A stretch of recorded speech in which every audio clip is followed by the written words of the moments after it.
토요 청년 예배 나오신 여러분 진심으로 환영합니다. 우리 함께 찬양하며 예배 가운데로 나아갈 때 우리 첫 곡으로 승리자 힘있게 박수하며 찬양하도록 하겠습니다.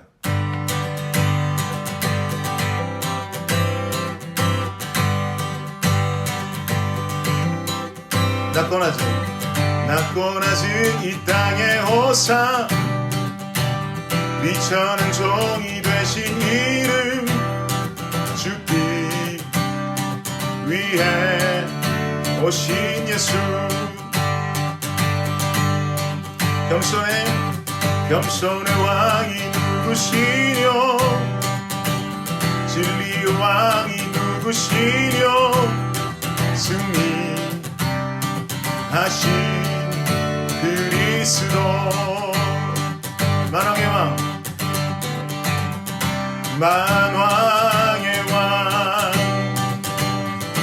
만군의 주 온 세상을 향해 목소리 높여 외치네 그는 위대하신 왕 예수 그리스도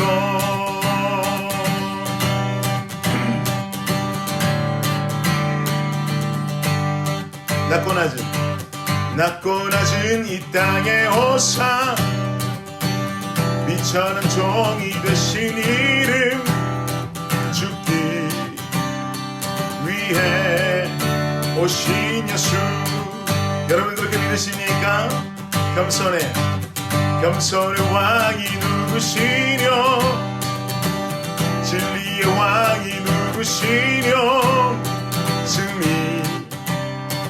승리하신 그리스도 그분은 만왕의 왕이십니다. 만왕의 왕 만군의 주 온 세상을 향해 목소리 높여 외치네 그는 위대하신 왕 예수 그리스도 온 세상을 향해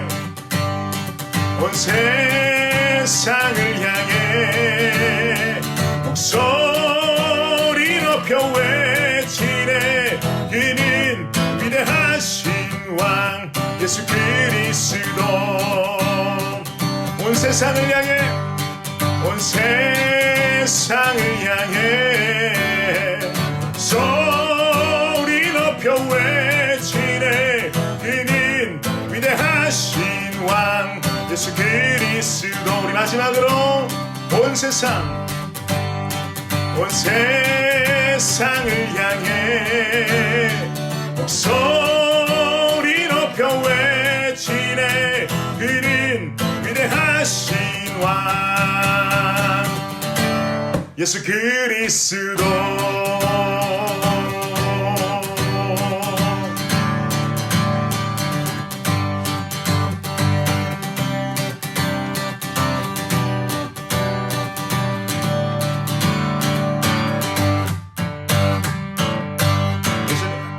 영광의 박수 올려드리겠습니다.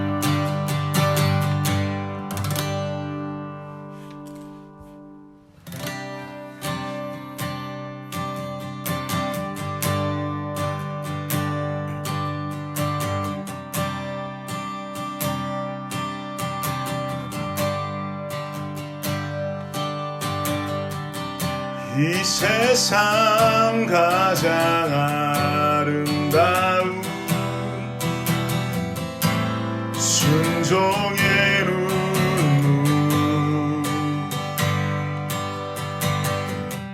온 세상 다시 빛나게 한 생명의 눈물 그가 이 땅에 오신 이유 죽어야 살게 되고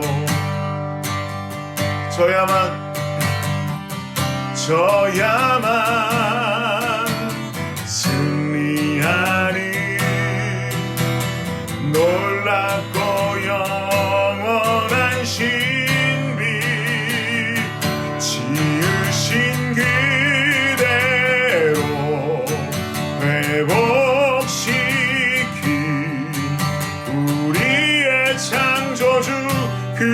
그리스도 십자가의 길로 아버지 뜻 이루셨네. 그가 이 땅에 오신 이유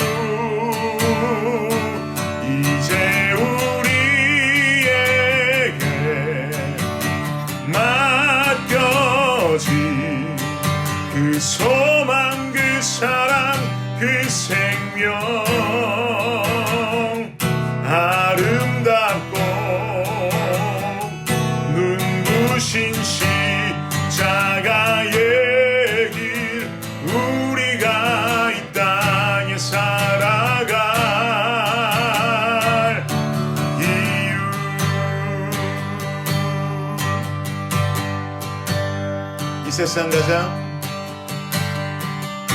이 세상 가장 아름다운 순종의 눈물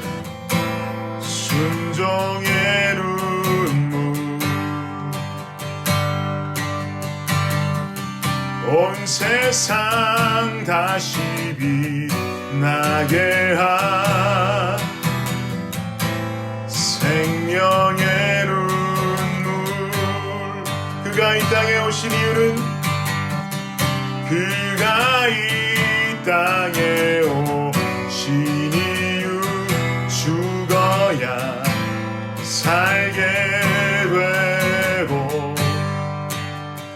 저야만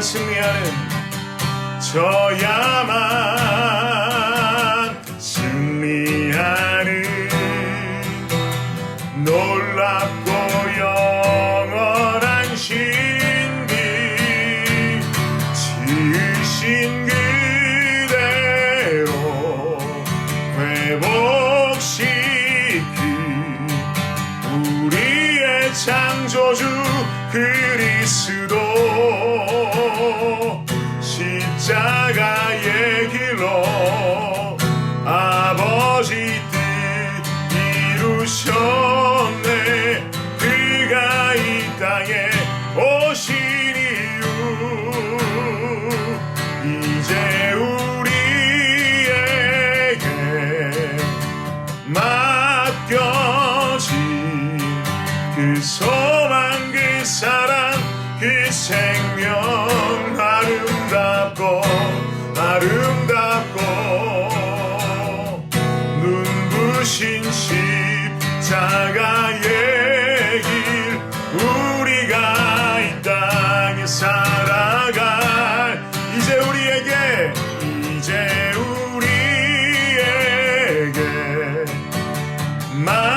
맡겨진 그 소망 그 사랑 그 생명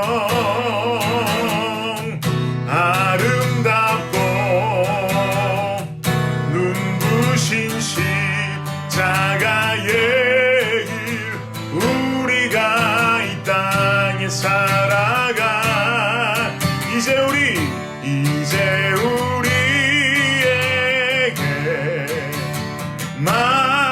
맡겨진 그 소망 그 사랑 그 생명 아름답고 눈부신 십자가의 길 우리가 이 땅에 살아갈 이유. 하나님께 영광의 박수 올려드리겠습니다. 아멘. 이 시간에 우리를 대표해서 특별하게 기도하실 분 모셨어요. 영아부 전도사님이신 우리 변우리 전도사님께서 새로운 방식으로 오늘 대표 기도해 주실 것 같아요. 동심으로 돌아가셔서 변우리 전도사님 나와서 대표 기도해 주시겠습니다. 사랑하는 열매 청년부 청년 여러분, 너무 보고 싶습니다. 변우리 사모입니다. 또 변우리 사모이자 또 영아부 전도사입니다.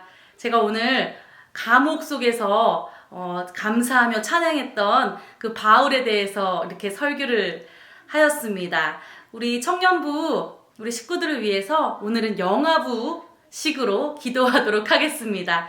다 같이 예쁜 눈, 또 손, 아멘. 다 같이 기도하겠습니다. 우리 열매 청년부를 사랑하시는 하나님, 지금 이 코로나 팬데믹 속에서 하나님을 찾고자 이 예배를 사모하는 자들이 주님 앞에 나와 오늘도 예배를 드립니다. 하나님, 우리는 너무 미련하고 어리석어서 하나님이 아니시면 우리는 아무것도 할 수 없음을 고백합니다. 하나님, 우리가 늘 기도와 말씀으로 주님 앞에 나아가게 하시며 힘들고 지쳐서 쓰러지고 싶을 때 주님께서 손잡아 주시니 우리가 하루하루 살아감을 고백합니다.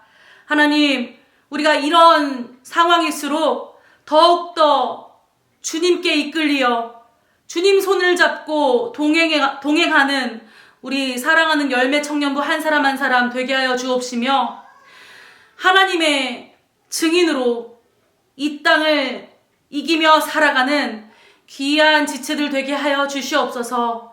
하나님, 회복이 필요한 자들에게 회복을 주시며 치유가 필요한 자들에게 주님의 따스한 손길로 치유하여 주시며 오늘 들을 우리의 말씀을 통하여서 하나님께서 말씀하시고자 하는 것들이 각 사람 심령 안에 하나님 임하여서 이 말씀 가지고 승리케 하옵시며 우리가 거룩한 그리스도의 모습으로 이 땅을 살아가게 하여 주시옵소서. 하나님, 이럴 때일수록 더욱 주님을 찾고 더욱 예배에 힘쓰기 원합니다. 이 예배를 주님 홀로 영광 받아주시기를 간절히 원하오며 귀하신 예수 그리스도의 이름으로 기도하옵나이다. 아멘. 네, 여러분, 오늘 말씀은 요한복음 3장 1절부터 5절까지 말씀입니다. 요한복음 3장 1절부터 5절까지 말씀입니다. 우리 한 목소리로 읽어볼까요? 시작. 그런데 바리새인 중에 니고데모라 하는 사람이 있으니 유대인의 지도자라. 그가 밤에 예수께 와서 이르되 랍비여, 우리가 당신은 하나님께로부터 오신 선생인 줄 아나이다. 하나님이 함께 하시지 아니하시면 당신이 행하시는 이 표적을 아무도 할 수 없음이니이다. 예수께서 대답하여 이르시되 진실로 진실로 내게 이르노니 사람이 거듭나지 아니하면 하나님의 나라를 볼 수 없느니라. 니고데모가 이르되 사람이 늙으면 어떻게 날 수 있사옵나이까? 두 번째 모태에 들어갔다가 날 수 있사옵나이까? 예수께서 대답하시되 진실로 진실로 내게 이르노니 사람이 물과 성령으로 나지 아니하면 하나님의 나라에 들어갈 수 없느니라. 아멘. 네, 오늘 말씀 가지고 증인이라는 제목으로 은혜 나누기를 원합니다. 여러분께 말씀 시작하면서 먼저 질문 하나 던지겠습니다. 여러분, 고민이 있으십니까? 고민이 있다면 과연 어떤 고민 가지고 요즘 살아가고 있습니까? 지금 당장 이 예배를 드리는 여러분들 어떤 고민 마음속으로 가지고 계신가요? 예배 끝나면 뭐 할까? 조모임은 갈까 말까? 여러분, 그건 고민하지 마시고 그냥 가시면 돼요. 내일 아침에 뭐 먹을까? 내일은 누구를 만날까? 내일은 회사에서 어떤 일이 벌어질까? 이런 고민들, 우리가 쉽게 할 수 있는 고민들인데 심각한 고민이라고 말하기에는 조금 우스운 고민이 될 것 같습니다. 제가 오늘의 청년들은 과연 어떤 고민들을 하면서 살까 하고 구글에다가 한번 기사를 검색해 봤어요. 청년들의 고민, 이렇게 기사를 검색해 봤더니 여러 가지 기사들이 등장하는데 대부분의 기사 내용은 별로 재미없었습니다. 그리고 너무나 뻔하고 당연한 이야기들이 써 있었어요. 어떤 당연한 이야기겠습니까? 청년들의 고민, 청년들은 결혼하고 싶다, 청년들은 취업하고 싶다, 결혼할 애인은 있는데 집 살 돈이 없다, 그래서 결혼 못하겠다, 나는 다음 생에 결혼해야겠다, 취업도 힘들다, 취업하려고 성형수술도 했다, 원서를 100군데나 넣고 있는데 아무데도 연락이 오지 않는다, 이런 고민들, 그런 기사들이 대부분의 주를 이루었습니다.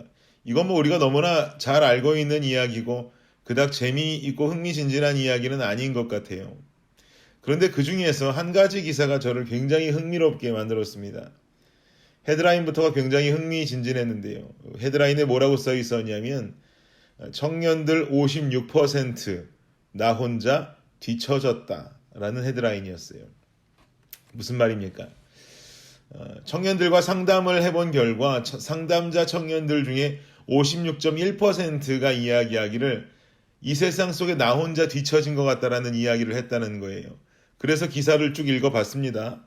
어떤 기사였는가 하니까 온라인으로 상담을 진행하는 청춘 상담소라는 곳이 있다고 그래요. 여러분 들어보신 일 있습니까? 장재열 씨라는 분이 대표로 계시는데 이 장재열 대표라는 분께서 운영하시는 이 청춘 상담소에서 2013년부터 2018년까지 약 한 6년, 해수로 6년 동안 약 3만 7천여 건의 상담을 진행했는데 이 중에 3만 7천여 건의 상담 중에서 56.1%의 청년들이 스스로 고백하기를 나는 지금 홀로 뒤처져 있는 것 같다 라고 고민을 했다라는 거죠. 누구 하나 자신 있게 나는 잘하고 있다, 나는 후회 없는 삶을 살고 있다 라고 말하기를 주저하지 않는 청년들의 수가 가히 많지 않다는 거예요. 적다는 겁니다. 청년들 3만 7천 명이 모든 청년들의 고민을 대변할 수는 없겠지만 그래도 지금 설교를 들으면서 이 기사 이야기를 들으면서 아 맞다, 나도 그렇다, 나도 그런 건 느낀다 하고 공감하는 청년들이 분명히 있을 거다, 아니 많을 거다라고 생각합니다. 저도 청년 시절에요 한 가지 큰 고민이 있었습니다. 고민의 타이틀은 뭐였냐면 나는 왜 이렇게 열심히 공부해야 하지? 라는 고민이었어요. 이 질문을 제게 끊임없이 던졌었습니다. 그때는 제가 음악을 하던 시절이니까 나는 왜 이렇게 연습해야 되지?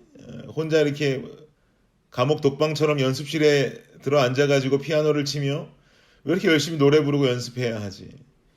멋진 성악가가 되기 위해서 그래야 하는 것은 알겠는데 그럼 나는 왜 도대체 뭐 때문에 멋진 성악가가 되어야 하지? 재정적으로 부자가 되어서 편히 살기 위해서 돼야 하나? 그것이 내 인생의 목적인가 하는 어떤 이런 지금 생각해보면 상당히 우스운 개똥 철학들이 머릿속에 들어오면서 많은 고민에 빠지기 시작했고 제가 결국은 그 고민을 하다 마지막에 결론 맺은 건 그래 나는 결국 성공해서 뭔가 사회 공익적인 일들을 해야겠다. 그것을 위해서 나는 유명해져야만겠고 그것을 위해서 나는 돈을 벌어야겠다라는 결론을 맺게 되었어요. 그런데 하나님께서 어느 날 갑자기 저를 종으로 불러주시는 바람에 사회 공익적인 인생의 목적이 아니라 킹덤 공익적인 인생의 목적의 인생 결과로 경로가 바뀌게 되었습니다. 여러분들은 어떤 고민을 가지고 이 시대를 살아가고 있습니까? 오늘 본문을 보니까요. 뭔가 고민이 있어 보이는 한 사람이 등장하고 있습니다. 그 사람의 정체를 좀 먼저 봅시다. 1절 보세요. 함께 읽겠습니다. 시작. 그런데 바리새인 중에 니고데모라 하는 사람이 있으니 유대인의 지도자라. 한 고민 있는 사람이 등장하는데 이름이 뭐래요? 니고데모라고 하는 사람이에요. 니고데모. 신앙생활 그래도 수혜해오신 분들은 니고데모라는 이름 여러 번 들어보셨을 거라고 생각해요. 이름은 니고데모이고 그 니고데모의 좀 구체적인 정체는 무엇인가? 1절에 보니까 바리새인이다 라고 말하고 있어요. 바리새인이다. 율법에 능통한 자. 유대인들의 지식인층이 바로 바리새파 사람들이죠. 상당히 지식인층이다. 뭔가 율법에 능통한 자다라고 볼 수 있어요. 그런데 그 중에서도 뭐라고 추가적인 설명을 이루냐면 1절 마지막 보세요. 1절 마지막에 니고데모를 뭐라고 설명해요? 유대인의 지도자라 라고 말하고 있어요. 이 부분에서 알 수 있는 니고데모의 정체는 바로 당시 유대인들 최고의 입법기관이라고 할 수 있는 사네드린 공회라는 곳이 있는데 이 공회는 당연히 공회니까 공회원들로 이루어져 있겠죠. 이곳에 공회원이 된다라는 것은 유대인들 중에서도 아무나 될 수 있는 것은 아닐 것입니다. 지금 니고데모라고 하는 사람이 유대인의 지도자다라고 일컬음을 받고 있는 것은 바로 바리새인이면서 바리새인일 뿐만 아니라 사네드린 공회의 한 사람의 공회원이었다라는 것을 우리에게 밝혀주고 있는 겁니다. 당시 로마의 속국으로 살아가는 유대민족에게 있어서 사네드린 공회원이라는 것은 인생에 어떤 큰 걱정 없이 살아갈 수 있는 높은 관직에 올라있다라는 것을 나타냅니다. 남부러울 것 없다라는 거죠. 이렇게 남부러울 것 없는 니고데모라는 자에게 한 가지 고민이 생겼어요. 어떤 고민인지 궁금해지지 않습니까? 2절 보십시오. 함께 읽겠습니다. 시작. 그가 밤에 예수께 와서 이르되 랍비여 우리가 당신은 하나님께로부터 오신 선생인 줄 아나이다. 하나님이 함께 하시지 아니하시면 당신이 행하시는 이 표적을 아무도 할 수 없음이니이다. 니고데모가 예수님을 찾아옵니다. 언제 찾아왔다고 그래요? 그가 밤에 찾아왔다. 니고데모가 예수님을 밤에 찾아왔대요.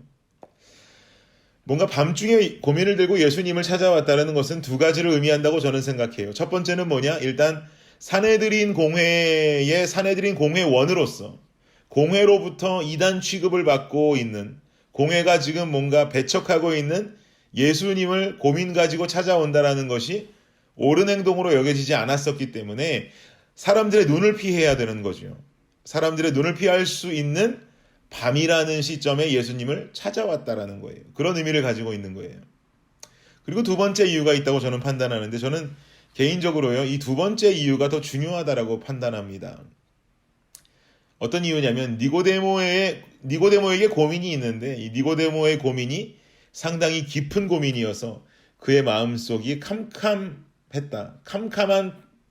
그 캄캄한 모습이 밤과 동일했다라는 것을 나타내고 있는 거예요. 그만큼 답답하다는 거죠. 마음이 캄캄하다는 거예요. 어둡다는 거예요. 그래서 니고데모가 밤에 찾아왔다라는 문학적 표현일 수도 있겠어요. 저는 그런데 이 두 번째 이유가 좀 더 마음에 와닿습니다. 제가 목사라는 어떤 타이틀로 세상을 살아가면서, 그리고 우리 청년부를 담당하면서 청년들의 많은 고민들을 듣고 접하게 됩니다. 그리고 청년들이 제게 그 고민들을 많이 고백하여 주는데요. 청년들의 고민 고백 유형을요, 제가 3단계로 나눠볼 수 있다고 생각해요. 먼저 1단계는 뭐냐? 카톡 고백형입니다. 카카오톡 고백형이에요. 카톡으로 고민을 써서 제게 보내줍니다. 간단한 고민 올 때도 있어요. 성경 이야기 궁금합니다. 목사님 이럴 때는 어떻게 해야 돼요? 이런 고민 올 때도 있는데, 때로는 정말 장문의 고민이 올 때도 있습니다. 카카오톡으로 정말 고민의 내용이 쫙 오는데, 와, 그거 진짜 심도 있게 읽어봐야 됩니다. 쫙 긴 글이 와요. 그래도 뭔가 카톡으로 고민을 제게 보내준다는 것은 어떤 마음이겠어요? 그래도 카톡으로 보낸다는 것은 제 답장을 기다릴 정도의 마음의 여유는 있다라는 의미도 되겠고, 혹은 도저히 목사님 앞에서 말로 통화하면서 하기는 힘든 고백이다 라는 의미도 되겠죠. 이게 1단계 고백형입니다. 카톡 고백형. 2단계 고백형은 뭐냐? 전화 통화형이에요. 청년들에게 전화가 오면은요, 솔직히 말하면 사실 식겁합니다. 뭔가 큰 어려움이 있다는 거죠. 지금까지 청년들의 전화를 받으면서 기쁜 소식보다는 안 좋은 소식들을 들었을 때가 지배적으로 많습니다. 굉장히 많아요. 전화를 한다라는 것은 그만큼 여유가 없다는 거죠. 카톡 보내서 그 답장 기다릴 만한 마음의 여유가 없다는 거예요. 급하다는 거예요. 뭔가 해결이 필요하다는 겁니다. 3단계는 뭐냐? 방문형입니다. 방문형. 사실은요, 제가 판단할 때는 이 방문형에서 가지고 오는 고민들이 가장 높은 레벨의 고민이라고 느껴져요. 그런데 이 방문형에서 형제와 자매가 함께 방문하겠다라고 한다? 이건 기쁨의 소식입니다. 이건 10중 8구 기쁨의 소식이에요. 무슨 소식이냐면 사귄다는 거죠. 이럴 때 방문하는 분들은 당연히 기쁘게 제가 맞이하고 축복해주고 기도해 드립니다. 이 방문은 상당히 기쁜 방문이니까 괜찮아요. 코로나여도 괜찮으니까 언제든 연락 주십시오. 그런데 방문형 중에서 정말 힘든 분들이 방문할 때 있어요. 그리고 방문해서 하는 고민들의 이야기를 들어보면 정말 힘들겠다. 너무너무 힘들겠다 하고 마음과 마음이 나누어집니다. 그 중에서도 제가 서너 차례 저녁 방문하신 청년들을 만난 적이 있어요. 이런 분들은 정말 상황이 굉장히 힘든 분들이에요.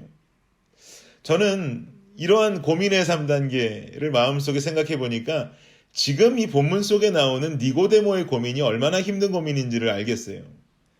일단 3단계 방문형이죠. 그리고 그것도 야간 방문 케이스란 말이에요. 이거는 스페셜한 관리가 필요한 중요한 상담이 될 것입니다. 그렇게 방문한 니고데모가 말하는 것은요, 그냥 제가 한마디로 쫙 줄여서 요약해서 말씀드리자면, 나는 바리새인이지만 다른 바리새인들처럼, 그리고 사내들인 공회원이지만 다른 공회원들처럼 당신을 거부하고 싶지 않다. 당신이 말하는 것처럼 당신이 정말 하나님과 관련되어져 있는 분이라고 생각한다. 왜냐? 그러지 않고서야 당신이 보여주고 있는 그런 기적들 행할 수 없을 것이다. 난 그래서 당신에게 관심이 있다. 알고 싶다. 라는 이런 고민을 가지고 나온 거예요. 그랬더니 예수님의 대답이 어떤가? 드디어 사내들인 공회원 중에 한 명이 내가 누구인지를 알아보는구나.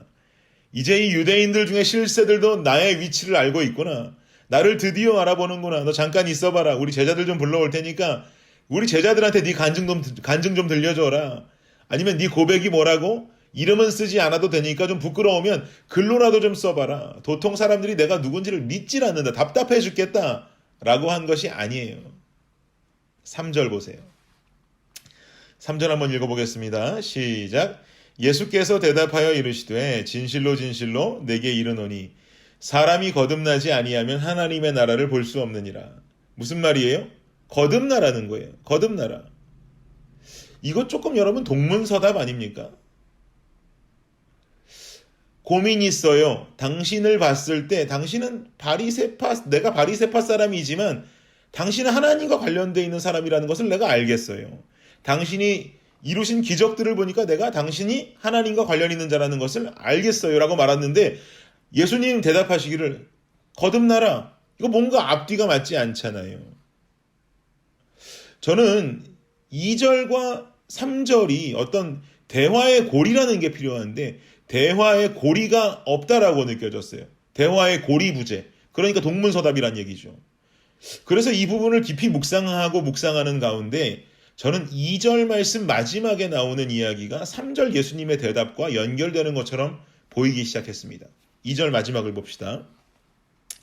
2절 마지막에 뭐라고 말하냐 하니까 하나님이 함께 하시지 아니하시면 당신이 행하시는 이 표적을 아무도 할 수 없음이니이다. 지금 니고데모가 예수님을 하나님이 보낸 자라고 믿게 된 이유에는 뭐가 있는 거예요? 표적이라는 것이 있는 거예요. 예수님이 보이신 표적, 즉 기적이라는 것들을 보고 예수님이 하나님 보낸 자임을 알았다라고 지금 2절 말미에 말하고 있는 거죠. 그런데 3절의 예수님의 대답은 거듭나야 하나님 나라가 보인다라고 지금 대답하시는 거예요.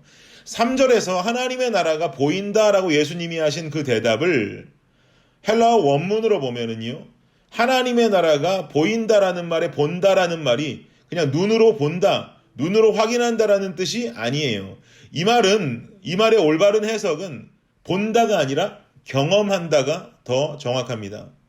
즉 2절에서 니고데모가 말하기를 당신이 행한 기적들을 보니까 당신이 하나님 보낸 자라는 것을 알 수 있었어요 라고 말해요. 그러니까 예수님의 대답은 너 그러면 거듭나라. 그러면 하나님의 나라, 즉 더 깊은 하나님의 세계를 네가 경험할 수 있게 된다라고 지금 대답하시는 거죠. 그러니까 지금 3절의 예수님의 대답은요, 동문서답 아니고요, 더욱 깊이 있는 관계로의 초대인 거예요. 하나님과 예수님과의 친밀한 관계로의 니고데모를 초대하고 있는 거예요. 그러면 예수님께서 니고데모가 알기 원했던 더 깊은 세계는 무엇일까요? 3절 말씀에도 나와 있는 하나님의 나라, 그것이 바로 니고데모가 알기 원했던 더 깊은 세계의 이야기입니다. 하나님의 나라. 여러분, 나라라는 것이 세워지려면 나라를 다스릴 수 있는 법이라는 것이 필요해요. 이 법이라는 것이 없으면 나라의 국민들이 지멋대로 삶을 살게 되겠지요. 그런데 지금 니고데모를 비롯한 바리새인들이 알고 있는 최고의 법은 뭐예요? 율법이란 말이에요. 율법.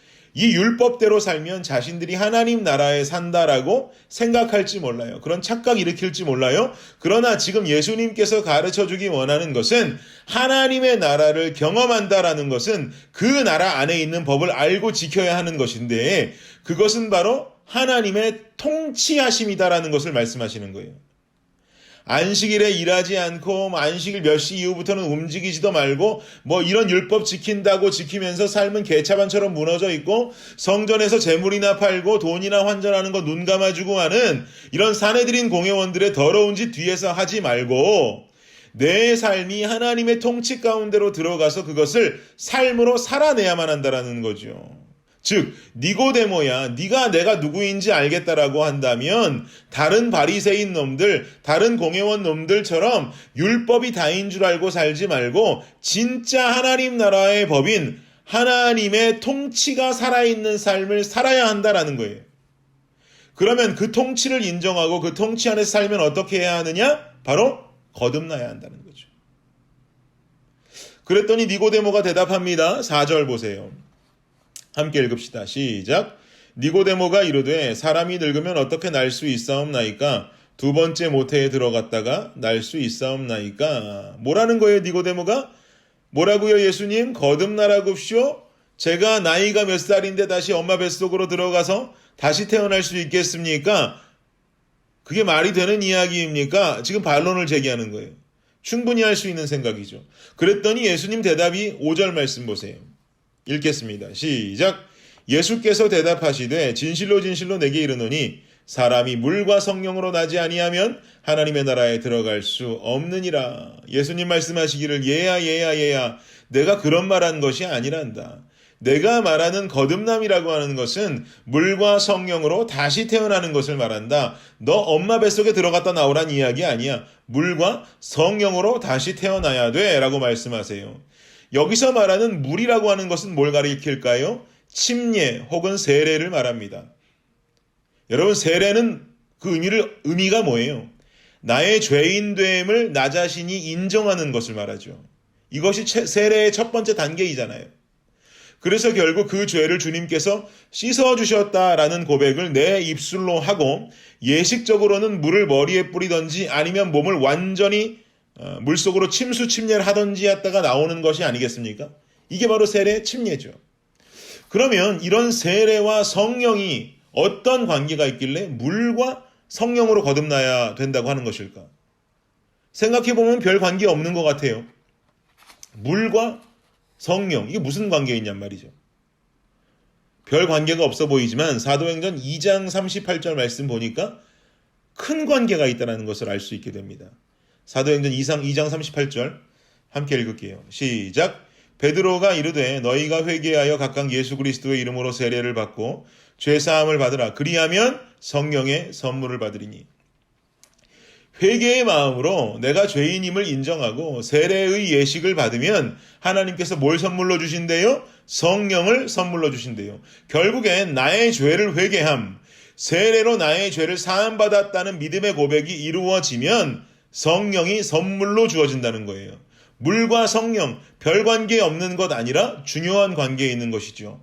이렇게 사는 사람 어떤 사람이다? 거듭남을 경험한 자이다. 그리고 그 사람이 하나님의 통치하에 하나님의 나라를 경험할 수 있는 사람이 된다는 거예요. 중요한 원리죠. 그러면 성령이 선물된 자는 어떤 삶이 모습으로 나타나야 될까요? 이게 중요하겠죠. 성령을 선물로 받은 자 어떤 특징이 일어나야 될까? 따라해봐요. 증거를 찾지 말고 증인이 되라. 중요한 말씀 같은데요. 우리 다시 한번 따라해보세요. 증거를 찾지 말고 증인이 되라. 사도행전 1장 8절 보십시오. 읽겠습니다. 시작. 오직 성령이 너희에게 임하시면 너희가 권능을 받고 예루살렘과 온 유대와 사마리아와 땅끝까지 이르러 내 증인이 되리라 하시니라. 아멘. 지금 읽은 이 사도행전 1장 8절 말씀은요, 우리가 너무 잘 알고 있는 말씀이에요. 암송도 할 수 있어요. 그리고 딱 읽었을 때 이거 전도하라는 말씀이지 라고 쉽게 생각할 수 있는데요. 우리는 이 구절에서 전도하면 되겠구나라는 말로 끝나는 것이 아니라 좀 집중해야 될 단어가 있는데 그 단어가 뭐냐면 바로 증인이라고 하는 단어예요. 이 단어에 집중해야 됩니다. 이 설교 듣고 있는 여러분들 대부분은 세례 받으셨을 거라고 생각해요. 세례 받았다면 내가 죄인이라고 고백할 수 있다는 거예요. 그러면 성령도 선물로 받은 분들이 되는 거예요. 그런데 우리의 실상은 어떤지 돌아보자고요. 증인의 삶을 살고 있어요? 성령이 임하시면 증인이 되어야 한다라고 사도행전 1장 8절이 말하고 있는데 우린 세례도 받았고 성령도 함께 계시다면 과연 증인으로 살고 있냔 말이에요. 여러분의 이야기를 들어볼 수는 없으니까 제 이야기를 좀 드려볼게요. 어느 날 새벽 예배에 나와서 기도를 하고 있었어요. 새벽 예배. 추억 속에 묻혀져 가고 있는 단어지요. 새벽 예배 정말 그립습니다. 새벽 예배를 하던 어느 날이었습니다. 제가 주님 앞에 드리고 있는 기도의 내용들을 제가 스스로 느끼기 시작하면서 상당히 마음속에 구역질이 날 정도로 더럽게 느껴졌습니다. 주님 앞에 그렇게도 달라는 게 많은지, 주님은 저한테 제 기도대로라면 건강도 주셔야 되고 재물도 주셔야 되고 명예도 주셔야 되고 제 기도대로라면 주님께서 제게 주실 게 너무 많은 거예요. 마치 자연스럽게도 주님께서 그것들을 제게 주셔야만이 마치 살아계신 하나님이라고 생각이 드는 거예요. 마치 주님의 역사하심이 당신의 살아계심을 나타내는 증거라고 여겨지는 거죠. 이거 해주셔야 주님 살아있는 겁니다. 주님 살아계시다면 이거 해주세요. 제게 주세요. 이거 주세요. 저거 주세요. 저거 주세요 하면서 계속해서 증거만 쫓아다니고 있는 거예요.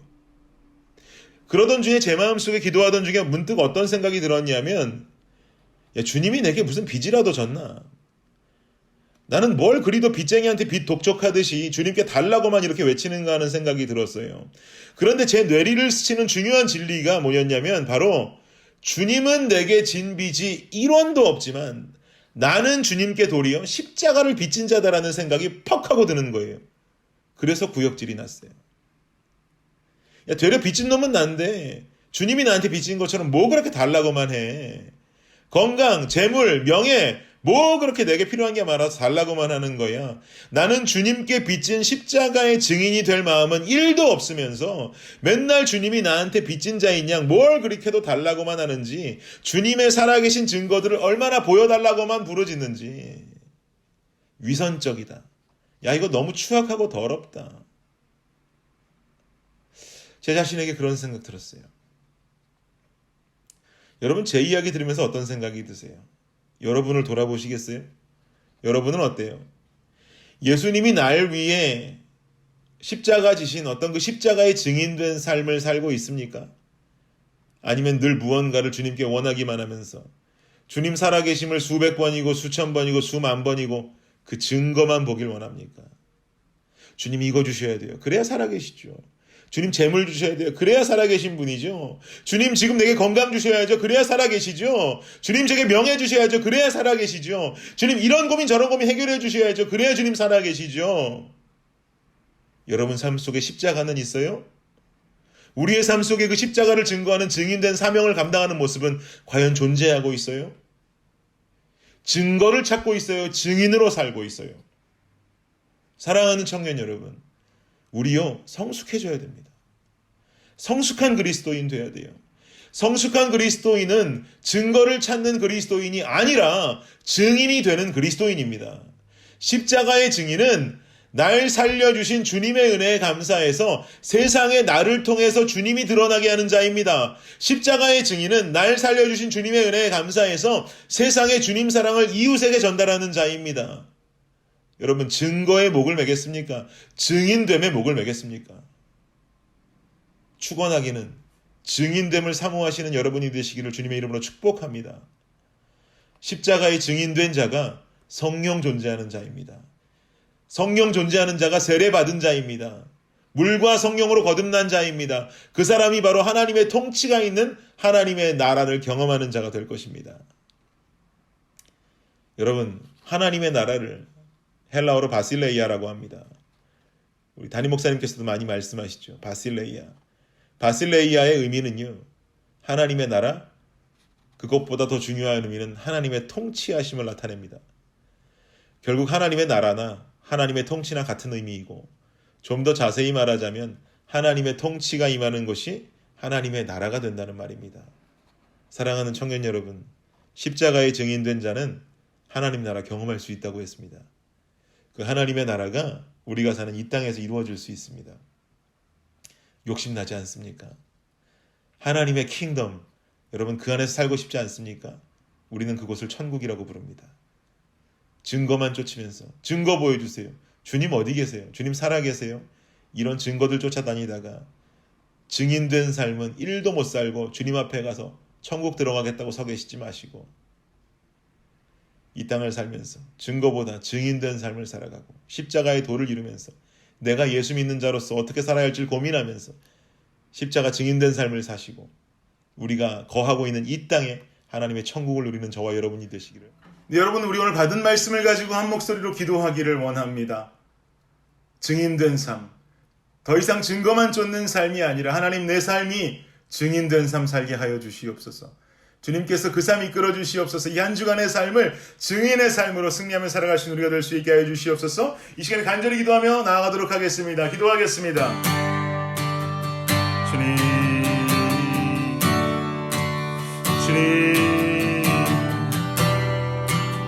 더 이상 증거만 쫓지 않게 하여 주시옵소서. 주님의 살아계심만 쫓고 나의 꿈, 나의 소원들을 이루어 주시어 주님 살아계신 것이라고, 나의 원들을 들어주시어 주님 살아계신 것이라고 지금 착각하며 살지 않게 하여 주시옵소서. 나는 이제 십자가에 비친 자로 그 십자가를 세상 가운데 나타내는 증인된 삶을 감당하는 내가 될 수 있도록 주님 붙들어 주시옵소서. 나의 기도가 바뀌고 삶이 바뀌고 온전히 하나님 한 분만을 쫓아 살아갈 수 있는 내가 될 수 있도록 주님 붙잡아 주시옵소서. 오 주여 주여 주여 주여 주여 주여, 오 주여 주여 주여 주여 주여 주여 주여 주님, 주님 함께 하여 주시옵소서. 아버지 하나님, 우리 삶을 주님 붙들어 주시옵소서. 우리 삶을 하나님께서 인도하여 주시옵소서. 온전히 아버지 한 분만 바라볼 수 있도록 주님 붙들어 주시옵소서. 오 주님 오 하나님 아버지 주님 주시옵소서.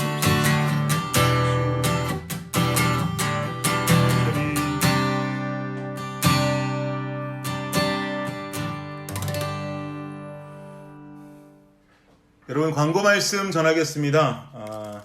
특별한 광고는요, 먼저 우리 2020년도가 이제 몇 주 남지 않았습니다.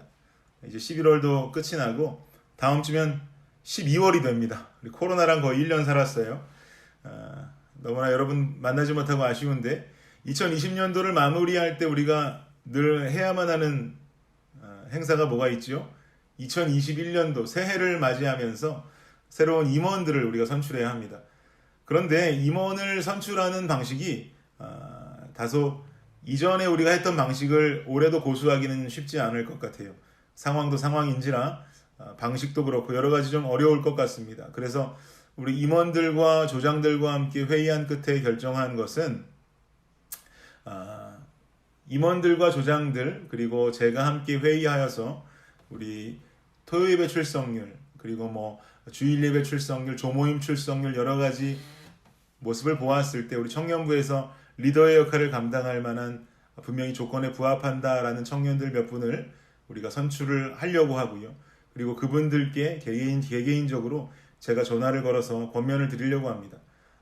권면을 드리고 내년도에 임원직을 맡아주실 수 있겠습니까? 라고 제가 정중히 부탁을 드렸을 때 전화를 받으시는 분께서 예, 제가 올 한 해 열심히 한번 하나님 나라를 위해서 최선을 다해 섬겨보겠습니다 라고 수락을 하신다면 내년도 임원으로 함께 일할 수 있는 자격이 주어지겠고요. 죄송합니다 목사님, 내년에 임원으로 섬기긴 쉽지 않겠습니다. 저는 정중하게 사양하겠습니다 라고 말씀하신다면 그분의 고사도 존중할 생각입니다. 그러나 여러분, 한 가지 부탁드리고 싶은 것은 우리가 고심하고 그리고 리더가 될 만한 출석률 그리고 열심히 활동하는 그런 모습들을 통해서 여러분들께 개개인적으로 전화를 드릴 것인데 그것을 그저 인간의 선택이다라고 생각하지 마시고 그래도 하나님께서 리더를 뽑으실 때 주님께서 부르시는 사명이라고 생각하시면서 제가 권면에 전화를 드렸을 때 여러분 웬만하면 수락해 주시고 함께 한 해를 이끌어갈 수 있는 리더가 되어주셨으면 좋겠습니다. 그렇게 임원들을 선출할 텐데 여러분 많은 협조와 가장 중요한 것은 기도를 부탁드립니다. 여러분들께서 함께 그렇게 기도해 주시고 참여해 주시면 감사하겠습니다. 또 한 가지 광고는 우리 지난주 숨예배가 감사절 주간으로 쉬었습니다. 이번 주는 정상 운영됩니다. 숨예배를 통해서 여러분 예배 드리실 수 있고요. 뭐 예배라고 말하기도 뭐하고 메시지 전달 정도 되겠는데요. 한 주를 살아가면서 여러분들께서 또 화요일 날 저녁 7시 반에 그 말씀으로 힘없고 살아갈 수 있는 여러분 되었으면 좋겠습니다. 그리고 또 한 가지 광고는요. 우리 온라인 우리 주님의 교회 웹페이지 들어가시면 듣는 성경 읽기 바울 서신 듣는 성경 읽기 배너가 홈페이지에 떠 있습니다.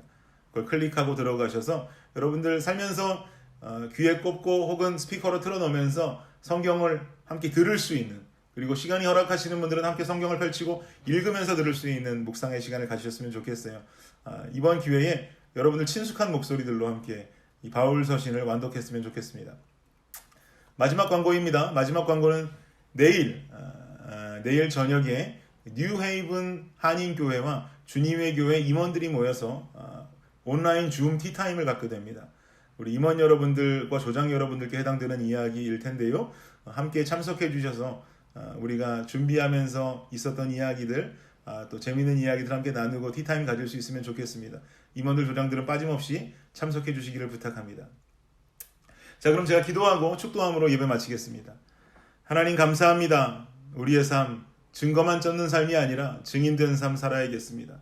증인의 삶, 십자가를 보이는 삶입니다. 하나님, 이 삶을 살아가기 위해서 이번 한 주도 몸부림치는 우리 청년들 되게 하여 주시옵소서. 지금은 우리 주 예수 그리스도의 은혜와 무한하신 하나님의 사랑과 놀라운 성령의 은총이 우리 청년 예배를 드리며 증인된 삶을 결단하는 모든 청년들 머리 위에 지금으로부터 영원까지 함께 하시기를 우리 주 예수 그리스도의 이름으로 축원하옵나이다. 아멘.